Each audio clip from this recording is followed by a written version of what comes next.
Mungkin sedikit tentang materiality ini adalah satu kegiatan yang memang diinisiasi Prodi dari Departemen Arsitektur dan Perencanaan Fakultas Teknik Universitas Gadjah Mada gitu ya. Jadi di kegiatan ini kita ajak teman-teman arsitektur semua buat jalan-jalan gitu ya.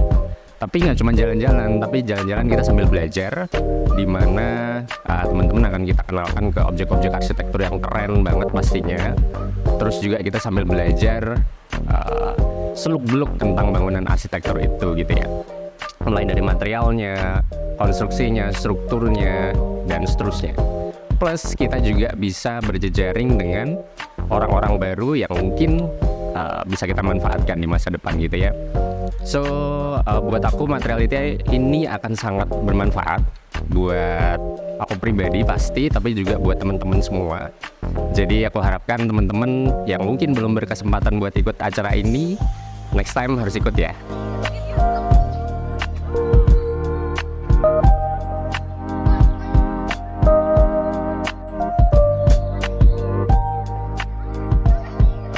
Ya, manfaat dari materiality ini sendiri selain juga untuk memperkenalkan banyak material yang kemarin udah banyak ya vendor-vendor yang mengisi di tempat kita gitu. Selain untuk memperkenalkan cara pemakaian materialnya itu sendiri, teman-teman juga diharapkan mampu untuk mengerti dan paham gitu ya bagaimana cara pengaplikasian material itu sendiri, dan juga meng-create suasana gitu ya yang diciptakan dari penggunaan material itu sendiri dalam arsitektur.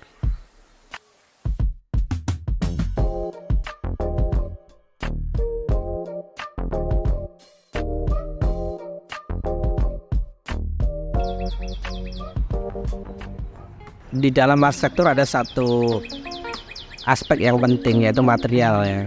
Nah, ketika kita berbicara material, sebetulnya Nusantara ya, Indonesia ini kan kita diberkahi oleh material alam yang luar biasa banyak, yang oleh nenek moyang kita juga sudah diberikan contoh ya, bagaimana dalam setiap proses membangun rumah itu mereka selalu memakai material lokal, material setempat, yang itu membuat arsitektur itu selalu tiap daerah itu berbeda, punya karakter. Nah, dari situ kita bisa belajar bahwa sebetulnya kita tuh punya potensi yang luar biasa dari sisi material ya, yang bila kita olah berdasarkan daerah kita, maka akan menghasilkan satu karakter arsitektur yang spesifik. Itu yang membuat arsitektur di Nusantara atau di negara kita tuh bisa kaya. Jadi posisi material itu kita posisikan sebagai satu elemen yang akan bisa memberi warna yang khusus terhadap karya kita.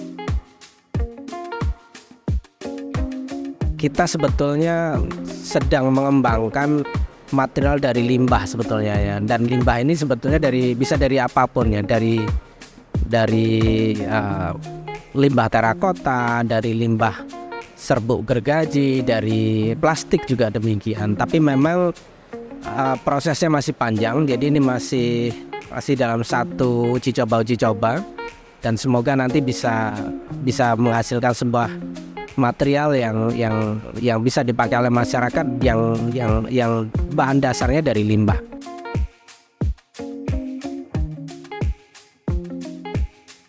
Arsitektur itu tidak bergantung pada material ya, tapi tergantung pada kreativitas atau ide kita sebagai seorang arsitek.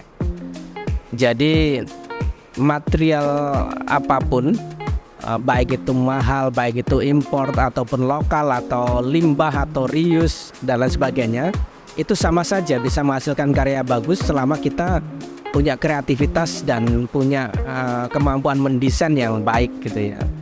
Jadi posisi ini, kesadaran material ini yang dipahami oleh arsitek terkait dengan material ini, bila dia aplikasikan di dalam karyanya, dia akan bisa menghasilkan karya yang baik dengan material apapun, dengan kondisi apapun gitu ya. Dan tentunya di sini kan yang paling penting adalah bagaimana kita mengembangkan material dari sumber daya yang ada di sekitar proyek kita ya, atau material setempat lah. Nah, ketika kita memegang prinsip ini, maka dimanapun proyek kita, dengan kondisi apapun, maka kita tetap bisa menghasilkan kualitas arsitektur yang sama baiknya gitu ya. Karena kita memiliki pemahaman atau mindset terhadap material seperti itu.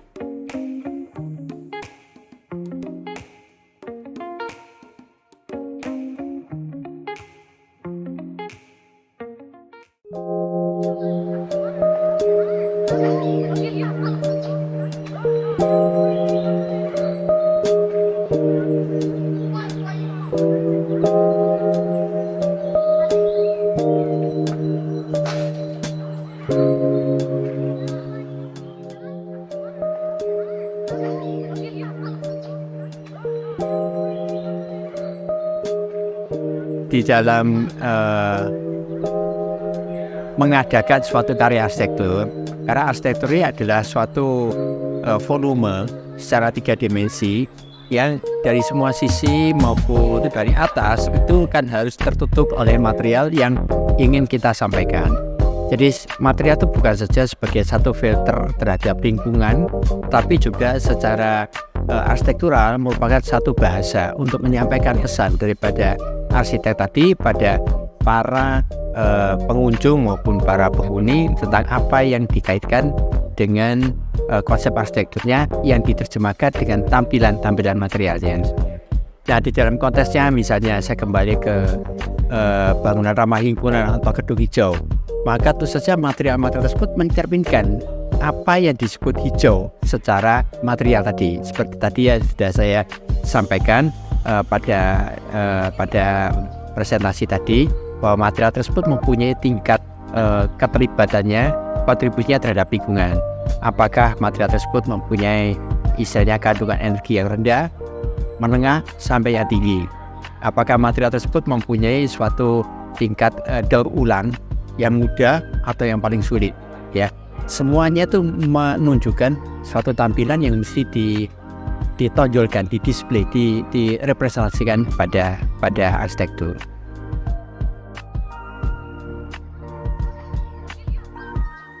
Cara mempelajari material tersebut kita bisa golongkan pada beberapa hal ya.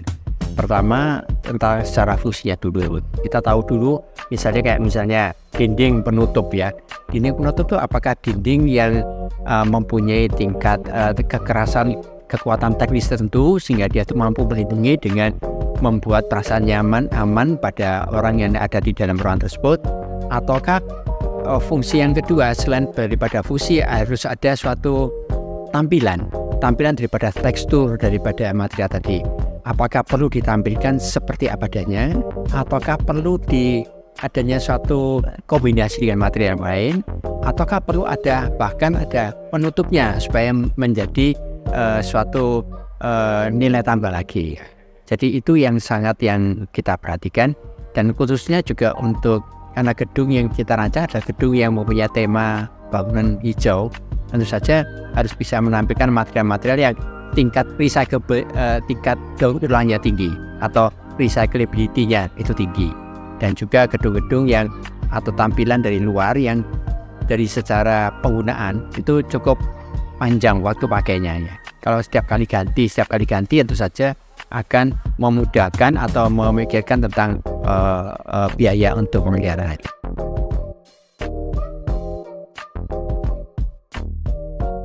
Tentu saja arsitek itu jangan berhenti untuk bereksperimen. Memang karena gedung yang dibuat oleh arsitek itu kan milik orang lain ya.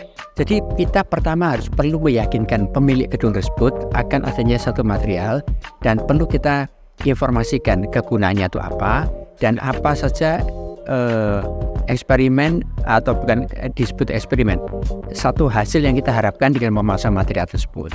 Nah, karena perkembangan dunia bangunan itu selalu meningkat dari tahun ke tahun dengan adanya produk yang baru, maka kita arsitek itu mau tidak mau harus mengikuti. Kalau tidak mau dibuat bahwa oh ini gedungnya sudah istilahnya out of date ya, artinya tidak pernah menggunakan material-material yang sekarang itu banyak digunakan sebagai satu material yang arsitektur yang baru gitu.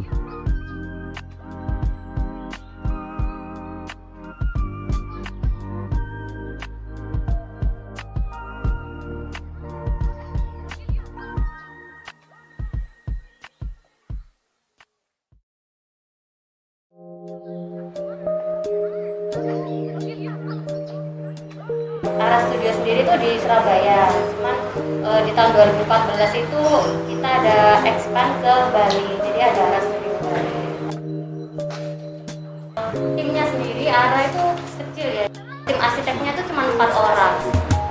Prinsipalnya Mas Iwan, terus arsiteknya ada 4 orang, kemudian ada 2 drafter sama ada 1 admin.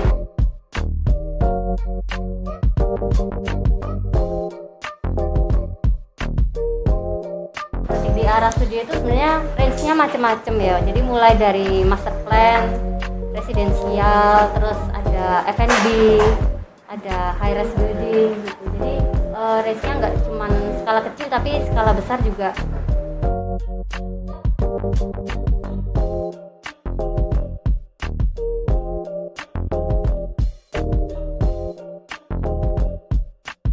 Dari gedung Balai Pemuda itu sendiri yang di area tengah itu kan awalnya dipakai buat lahan parkir. Nah, jadi akhirnya lahan parkir itu dipindah ke area basement. Jadi yang area sepanjang itu rencana bisa difungsikan untuk ruang bersama atau plaza. Ada akses ke area bawah tanah kayak underground gitu. Itu ada seperti tempat buat pameran atau sentra UKM. Jadi kalau Bu Risma itu proyeknya harus ada sentra UKM-nya.